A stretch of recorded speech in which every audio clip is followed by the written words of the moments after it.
Alright guys, today I'm be showing you how to heal EHL final boss. By the way, Mr. Classy here, didn't say it. This boss, in my opinion, is the easiest boss in the dungeon I've encountered. First boss, all about luck with how many silences you get, because you can get silenced multiple times and the team will wipe. Second boss is all about timing, you have to keep running and running and running a lot. So, if you can't handle doing running and healing at the same time, it's hard. For this boss, I recommend spamming ring like crazy. That's all you really are going to be doing. I know this does create a lot of mana exhaust. So if you are not that well geared, I recommend doing scroll buffs. So, yeah, but I've only wiped him 2 times out of the 4 times that I faced him. And so after I've had 4 successful runs so far, and it's the day after it came out. So it's been a lot of fun. No epic drops. I heard that they have it. So his attacks that he does is, as you can see, he casts like a red, like blackish circle, and it's kind of like the ones from RKL. You just have to run out of them, kind of thing. So as you can see, cast it right on me, run out. He deals around 2,000 damage, and at the end they start dealing about 4,000 each time. So you can't even ring through it.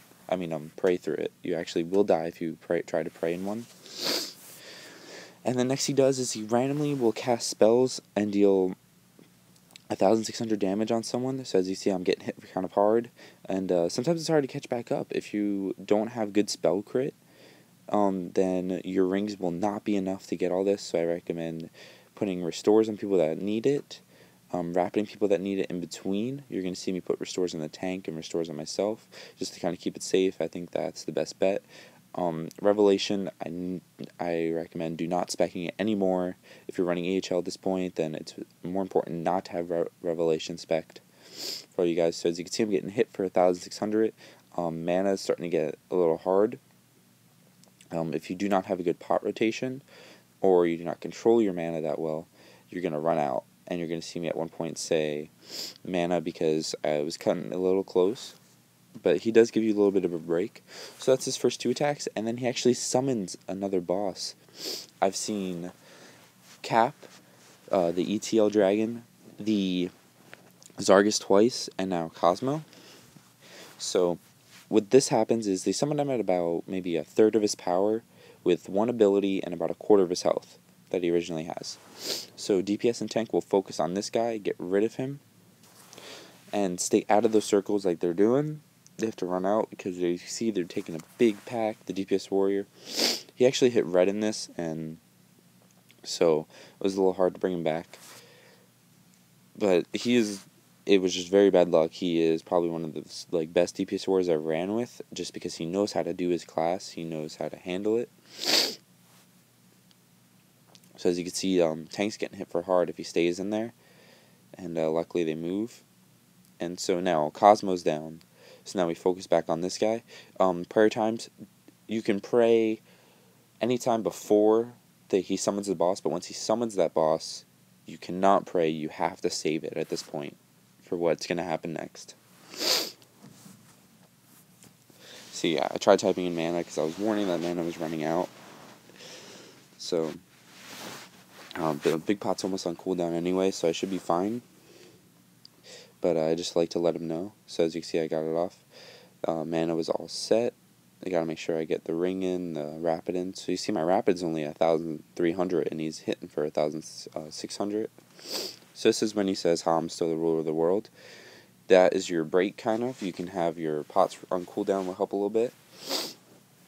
But now I actually summoned 2 of those guys, which does the exact attacks that he was doing in there. So as you can see, I'm in that prayer thing, and I'm gonna have to leave it because you see how much I'm getting hit for. So I was like, alright, it's cutting a little too close, I gotta move out. But bam, he's down.